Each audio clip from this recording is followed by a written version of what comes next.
तो चिल्ड्रन पिछले वीडियो में हमने इंडक्टर को इंट्रोड्यूस कराया था आपको। अब हम इंडक्टर को थोड़ा और डिटेल में जानते हैं, उसके बारे में और इन्फॉर्मेशन पता लगाते हैं।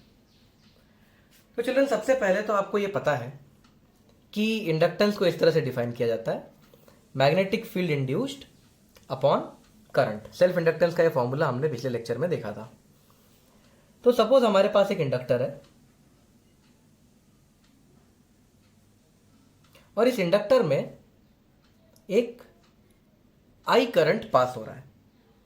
So current I is passing through this inductor, और इस आई करंट के पास होने की वजह से एक मैग्नेटिक फील्ड बनता है जो इस इंडक्टर के एरिया को क्रॉस करता है। ये एक मैग्नेटिक फील्ड बना जो इस इंडक्टर के एरिया को क्रॉस कर रहा है, यानी एक मैग्नेटिक फ्लक्स क्रिएट होता है, और इन दोनों के रेशो को हम सेल्फ इंडक्टेंस कहते हैं। अब चिल्ड्रन, अगर ये करंट बदल जाए, इफ आई चेंजेस, अगर करंट में बदलाव आएगा तो ये जो मैग्नेटिक फील्ड है इसमें भी चेंज आ जाएगा। इस करंट की वजह से ही मैग्नेटिक फील्ड बना है ना। If I changes, magnetic field changes. अगर इस मैग्नेटिक फील्ड में चेंज आएगा तो मैग्नेटिक फ्लक्स में चेंज आएगा, देयरफॉर मैग्नेटिक फ्लक्स चेंजेस। और चिल्ड्रन, जब भी मैग्नेटिक फ्लक्स चेंज होता है तो बाय लेंज लॉ, तो लेंज लॉ के हिसाब से एक ऐसा ईएमएफ इंड्यूस होता है जो इस चेंज को अपोज करता है। Therefore by Lenz law an EMF will be induced in the inductor. और ये ईएमएफ क्या करेगा? ये ईएमएफ इस फ्लक्स को चेंज नहीं होने देगा, यानी कि ये ईएमएफ इस मैग्नेटिक फील्ड को चेंज होने से रोकने की कोशिश करेगा। यानी ये जो ईएमएफ है वो करंट के चेंज को रोकने की कोशिश करेगा। Okay, therefore by Lenz law and EMF will be induced in the inductor. और ये ईएमएफ क्या करेगा? फ्लक्स को चेंज होने से रोकने की कोशिश करेगा, मैग्नेटिक फील्ड को रोकने, मैग्नेटिक फील्ड के चेंज होने को रोकने की कोशिश करेगा, करंट के चेंज को रोकने की कोशिश करेगा। So this induced EMF tries to oppose the change in current। तो लेंस लॉ बोलता है कि एक ईएमएफ जनरेट होगा, वो ईएमएफ फ्लक्स को चेंज नहीं होने देगा, मैग्नेटिक फील्ड को चेंज नहीं होने देगा, करंट को चेंज नहीं होने देगा। तो चिल्ड्रन, इंडक्टर एक ऐसा डिवाइस है जिसके थ्रू पास होने वाला करंट आसानी से चेंज नहीं होता। इंडक्टर उसे चेंज होने का मौका नहीं देना चाहता। इंडक्टर पूरी कोशिश करता है कि उसके थ्रू जो करंट फ्लो हो रहा है, इंडक्टर उस करंट को चेंज नहीं होने देता। इसकी पूरी कोशिश करता है इंडक्टर। ऑफ कोर्स करंट जबरदस्ती अगर बहुत देर तक चेंज हो रहा है तो करंट चेंज हो जाएगा, but inductor will try its best to not allow current to change. तो यहां से इंडक्टर की एक खूबसूरत प्रॉपर्टी पता चल गई। Inductor does not allow quick change in current। क्योंकि अगर करंट बदलेगा तो ये सब चीजें होंगी, लेंस लॉ आ जाएगा। तो इंडक्टर है वो करंट को तुरंत बदलने नहीं देता। करंट तुरंत बदलने की कोशिश करेगा तो इंडक्टर एक ईएमएफ जनरेट कर देगा, और वो ईएमएफ करंट को बढ़ने से या कम होने से रोकेगा। ओके, तो आखिर ये इंड्यूस्ड ईएमएफ, कितना ईएमएफ जनरेट होता है इस इंडक्टर में, लेट अस सी। तो चलिए, हमें पता है इंडक्टर का वैल्यू है फ्लक्स अपॉन करंट। करंट को इधर भेज देते हैं, therefore inductor into current is flux, magnetic flux. अब मैं डिफरेंशिएट करता हूं दोनों साइड्स को with respect to time. So D by D T of inductor into current equal to D by D T of change in magnetic flux. Inductor किस पे depend करता है? ज्योमेट्री पे। तो ये जो एल है वो कांस्टेंट है, बाहर आ जाएगा। तो L D I by D t is, children Lenz law याद करो, d phi by D t क्या होता है? EMF minus EMF. करेक्ट ना, EMF is minus d phi by D t, तो d phi by D t क्या हो जाएगा, माइनस ईएमएफ। तो यहां पे ईएम ये क्या है, ई, ये है इंड्यूस्ड ईएमएफ इन इंडक्टर। और ये क्यों इंड्यूस हुआ, क्योंकि करंट ने चेंज होने की कोशिश करी, there is a change in current. तो जब करंट चेंज होने की कोशिश करता है तो इंडक्टर में एक ईएमएफ इंड्यूस हो जाता है, और ये माइनस साइन क्या बता रहा है, induced EMF will oppose change in current. तो चिल्ड्रन ये फॉर्मूला है induced EMF of an inductor का। The induced EMF in an inductor is given by L D I by D t. तो E is equals to L D I by D t for an inductor. तो आप ये formula याद कर लीजिए। अब जो फॉर्मूला अभी अभी हमने देखा उसके कुछ केस देखते हैं। सपोज ये एक इंडक्टर है और यहां से करंट आई है, आई अंदर जा रहा है यहां से करंट, और ये करंट का वैल्यू इंक्रीज हो रहा है। तो इस तरफ जाने वाले करंट का वैल्यू इंक्रीज हो रहा है। इंडक्टर क्या बोलेगा, मैं करंट के चेंज को बर्दाश्त नहीं करूंगा, I will not allow change in current. तो क्योंकि ये वाला करंट बढ़ रहा है, इंडक्टर इसे बढ़ने से रोकेगा। बढ़ने से रोकने के लिए इंडक्टर इसे अपोज करेगा। अपोज करने के लिए, तो अपोज करने के लिए इंडक्टर क्या करेगा, इंडक्टर करंट यहां भेज देगा। करेक्ट ना, ये बढ़ रहा है तो इसे बढ़ने नहीं देना है, बढ़ने नहीं देना है तो इसे अपोज करना है। अपोज करने के लिए इंडक्टर करंट ऐसे भेजेगा। अब इंडक्टर करंट ऐसे भेजेगा, मतलब इंडक्टर में जो ईएमएफ इंड्यूस होगा वो कुछ इस तरीके का होगा। तो इंडक्टर में जो ईएमएफ इंड्यूस होगा, उस इंड्यूस्ड ईएमएफ को हम इस बैटरी से रिप्रेजेंट कर सकते हैं, जिसका पॉजिटिव यहां है और नेगेटिव यहां है, और पॉजिटिव से करंट इस तरह से बाहर निकलता है बैटरी से, ये हम सबको पता है। ये जो इंड्यूस्ड ईएमएफ है इसका वैल्यू हो जाएगा L D I by D T. अब कुछ लोग बोलेंगे सर आपने माइनस साइन नहीं लिखा। तो बिल्कुल नहीं लिखा। क्यों नहीं लिखा, क्योंकि माइनस का मतलब होता है अपोज करना, वो हमने इस करंट से दिखा दिया है कि अपोज कर रहा है, तो अब यहां पे माइनस साइन लिखने की जरूरत नहीं है।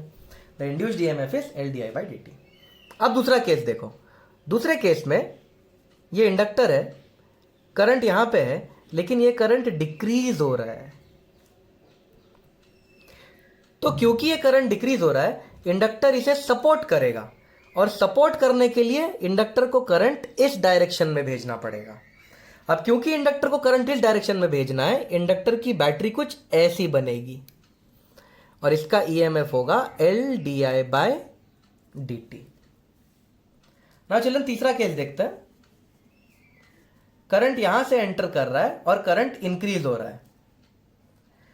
अब इसको इंक्रीज होने से रोकने के लिए, देखो इंक्रीज ना, देखो इस इंडक्टर को ना इंक्रीज पसंद है ना डिक्रीज पसंद है।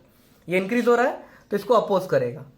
अपोज करने के लिए करंट ऐसा डालना पड़ेगा, और करंट ऐसा बनाने के लिए बैटरी ऐसी बनानी पड़ेगी। तो ये जो ईएमएफ होगा, इंड्यूस्ड ईएमएफ, उसे हम ऐसे रिप्रेजेंट कर सकते हैं। और चौथा केस, करंट यहां जा रहा है लेकिन डिक्रीज हो रहा है। इंडक्टर को ये पसंद नहीं है कि डिक्रीज हो, तो इंडक्टर इसे सपोर्ट करेगा, इसे डिक्रीज नहीं होने देगा। सपोर्ट करने के लिए इस तरह का करंट बनाएगा। तो इस तरह का करंट बनाया है तो इस तरह की बैटरी बनेगी। EMF equal to L D I by D T. याद रखना, करंट बैटरी के पॉजिटिव से निकलता है। ये बेसिक चीज भूल मत जाना, वरना 12वीं में हो लानत है तुम पे अगर ये चीज भूल गए तो चिल्ड्रन अभी अभी जो कंसेप्ट सीखा उस पर एक न्यूमेरिकल करता है। एक सर्किट है, the current in the circuit is given bye 2t² + 1। तो जो करंट है वो टाइम पे डिपेंड कर रहा है। इस सर्किट में ए और बी के बीच का ईएमएफ हमें पता लगाना है। तो चिल्ड्रन सबसे पहले इस करंट को ध्यान से देखो। डायग्राम में करंट यहां बनाया हुआ है, ये है करंट इस डायरेक्शन में। अब चिल्ड्रन जैसे जैसे टाइम बढ़ेगा, जैसे जैसे टाइम की वैल्यू 0, 1, 2, 3 होते जाएगी, वैसे वैसे करंट की वैल्यू भी बढ़ती जाएगी। यानी ये करंट बढ़ रहा है, यानी ये अंदर घुसने वाला करंट, देखो इंडक्टर के अंदर घुसने वाला करंट बढ़ रहा है। तो इंडक्टर क्या करेगा, इंडक्टर इस बढ़ते हुए करंट को अपोज करने के लिए करंट इस डायरेक्शन में भेजेगा। अब क्योंकि इंडक्टर करंट इस डायरेक्शन में भेज रहा है तो इंडक्टर का पॉजिटिव यहां पे होगा और इंडक्टर का नेगेटिव यहां पे होगा, और इसका ईएमएफ कितना होगा इंडक्टर का, L D I by D T. Minus sign क्यों नहीं लगाया, क्योंकि ऑलरेडी वो हमने इस करंट के डायरेक्शन से माइनस साइन का ध्यान दे दिया है। तो सबसे पहले L D I by D T का वैल्यू निकालते हैं। तो जो इंड्यूस्ड ईएमएफ होगा वो है एल की वैल्यू दी है देखो 0.1 henry, into d I by D t, मतलब इसको डिफरेंशिएट करना पड़ेगा, d by D T of i का वैल्यू है 2t² + 1। तो जो इंड्यूस्ड ईएमएफ होगा वो होगा 0.1 इंटू 4t, और टाइम का वैल्यू दिया है 1 सेकेंड। तो जो इंड्यूस्ड ईएमएफ हो जाएगा वो हो जाएगा 0.4 वोल्ट। अब आपको ए से बी का वोल्टेज निकालना है। अब तो बस ये बच्चों का खेल हो गया, बस केवीएल लगाना है। चिल्ड्रन करंट ऐसा जा रहा है, करंट ऐसा जा रहा है, तो करंट यहाँ एंटर हो रहा है तो प्लस माइनस, ये तो यहाँ पे ऑलरेडी प्लस माइनस बने हुए हैं। अब बस ए से लेके बी तक केवीएल लगाना है। सो वी ए पॉजिटिव से नेगेटिव मतलब -2 इंटू करंट, पॉजिटिव से नेगेटिव माइनस कितना वोल्ट, 0.2 वोल्ट, पॉजिटिव से नेगेटिव मतलब -1 इंटू करंट, फिर पॉजिटिव से नेगेटिव यानी कि माइनस ईएमएफ का वैल्यू तो 0.4 है, नेगेटिव से पॉजिटिव मतलब +3, बी तक पहुंच गए तो -VB = 0। अब आई का वैल्यू हमें पता है 2t² + 1, और टाइम भी पता है 1, तो यहाँ पे जो करंट होगा वो पता लगा लेता हूँ। Current is 2t² + 1 which is equals to 2 into 1² + 1, तो ये हो जाएगा 3 एम्पियर। तो करंट का वैल्यू 3 एम्पियर है, तो पुट कर देते हैं वी ए -2 3 6 -0.2 -3 1 3 + 0.4 + 3 -VB = 0। अब तो बस सॉल्व कर लीजिए, देयरफॉर वी ए -VB ये हो जाएगा 6 + 0.2 -0.4, 6.2 - 0.4 5.8 वोल्ट्स जितना वोल्टेज है ए और बी के बीच में। चलिए, हमें पता है कि इंडक्टर एनर्जी स्टोर करता है मैग्नेटिक फील्ड के फॉर्म में। वो एनर्जी कितनी होती है, लेट अस फाइंड आउट। तो मान लेते हैं हमारे पास एक इंडक्टर है, इस इंडक्टर से आई करंट फ्लो हो रहा है और इंडक्टर का इंडक्टेंस है capital L। So we know this. तो जो ईएमएफ डेवलप होता है इंडक्टर में वो होता है L di/dt। नाउ ईएमएफ को हम क्या बोल सकते हैं, EMF is the work done per unit charge. तो ईएमएफ को आप लिख सकते हो work done per unit charge. यहां पे dw है छोटा सा वर्क और dq है छोटे से चार्ज को पार कराने के लिए जो वर्क हुआ। तो मान लेते हैं छोटा सा चार्ज है dq, उसको क्रॉस कराने के लिए वर्क हुआ dw, तो जो ईएमएफ होगा वो होगा work done per unit charge. ये हो गया L di/dt। देयरफॉर जो वर्क डन होगा dq को वहां पे भेज दो, L di/dq/dt। अब चिल्ड्रन dq/dt तो आपको पता है क्या होता है, चार्ज अपॉन टाइम क्या होता है, करंट। देयरफॉर जो वर्क होगा वो होगा L into current into D I. अगर मैं इंटीग्रेट कर दूं तो dw को इंटीग्रेट करेंगे तो टोटल वर्क मिल जाएगा, L कांस्टेंट है, I को इंटीग्रेट करेंगे विथ रिस्पेक्ट टू I तो क्या मिलेगा, I²/2। तो जो वर्क डन बाय इंडक्टर है और जितना वर्क होगा वो एनर्जी के फॉर्म में स्टोर हो जाएगा। तो इंडक्टर के पास कितनी एनर्जी होती है, इंडक्टर के पास एनर्जी होती है ½ L/I²। This is the energy stored in inductor. तो the energy of inductor is given by ½ L/I²। Capacitor की एनर्जी जैसा ही है कुछ, कैपेसिटर में ½ CV² था, यहां पे ½ L/I² है। तो फॉर्मूले काफी कुछ मैच करते हैं, याद रखने में आसान रहेगा। तो the energy stored in inductor is given by ½ L/I²। Children अगर हम इस फॉर्मूले को थोड़ा सा मैनिपुलेट करें तो देखो क्या हो जाएगा। तो ये जो एनर्जी हो जाएगी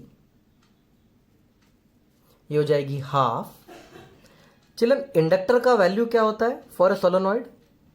इंडक्टर का वैल्यू होता है n² mu A upon L into current का स्क्वायर। तो मैंने मान लिया कि ये सोलेनॉइड है और इंडक्टर का वैल्यू पुट कर दिया। I am assuming it to be a solenoid. तो चिल्ड्रन ये जो एनर्जी है इसका वैल्यू हो जाएगा half n² mu naught A upon L. Children मैं जानबूझ के है ना एल और एल का मल्टीप्लीकेशन ऊपर और नीचे कर रहा हूं, कोई फर्क नहीं पड़ेगा इससे, इंटू I²। तो ये क्या हो गया, ये जो एनर्जी हो जाएगी इसकी वैल्यू हो जाएगी हाफ n² और नीचे L² है तो n/L द होल स्क्वायर लिख सकते हैं, n² L² n/L the whole square. Mu naught को ऐसे लिख दिया। Area into length, children area ये होता है एरिया ऑफ सोलेनॉइड, उसमें अगर मैं लेंथ का मल्टीप्लाई कर दूं, एरिया इनटू लेंथ क्या होता है वॉल्यूम। तो इस एरिया इनटू लेंथ को हम लोग क्या लिख सकते हैं वॉल्यूम इनटू करंट स्क्वायर। तो जो एरिया इनटू लेंथ है ये वॉल्यूम हो गया। अब इस वॉल्यूम को यहां नीचे लिख देते हैं तो ये हो जाएगा energy upon volume is half. ये क्या है number of turns per unit length, Chhotu n² mu not, volume तो यहां आ गया, करंट स्क्वायर। ये हमें कुछ मिला है। अब मैं जबरदस्ती इसमें ऊपर और नीचे म्यू नॉट और म्यू नॉट का मल्टीप्लीकेशन कर देता हूं।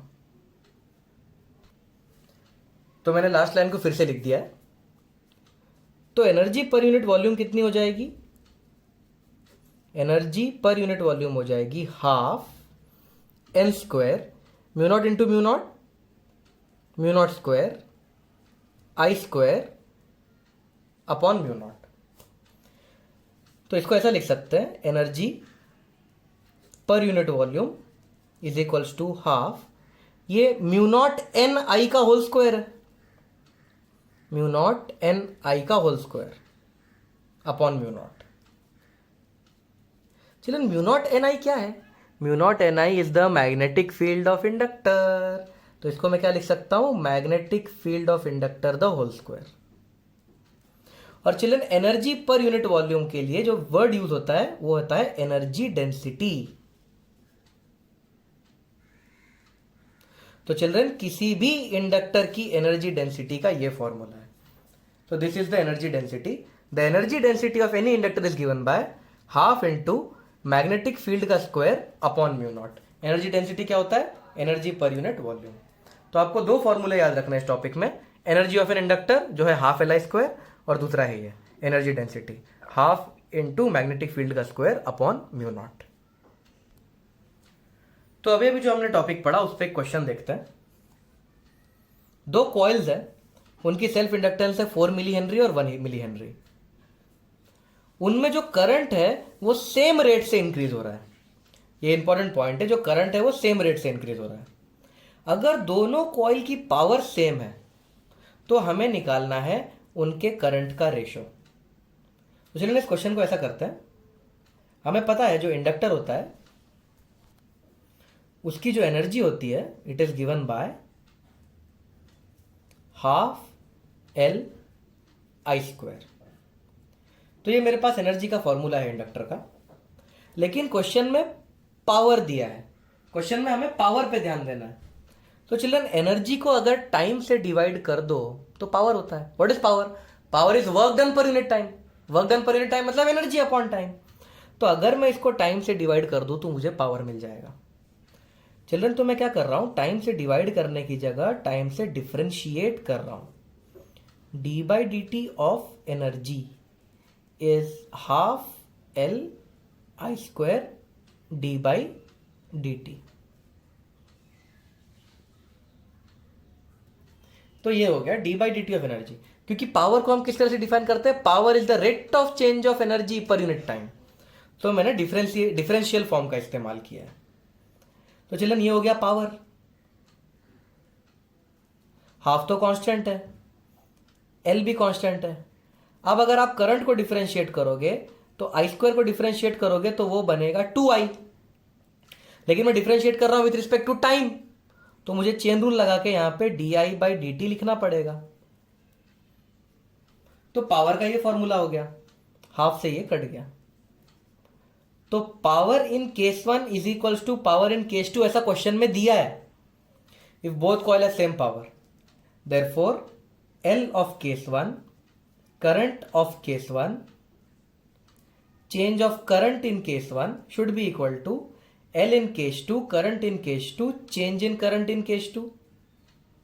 अब चिल्ड्रन क्वेश्चन में ये दिया है currents increase at same rate, यानी कि चेंज इन करंट सेम है, currents increase in same rate मतलब di/dt सेम है, तो ये और ये कट जाएगा।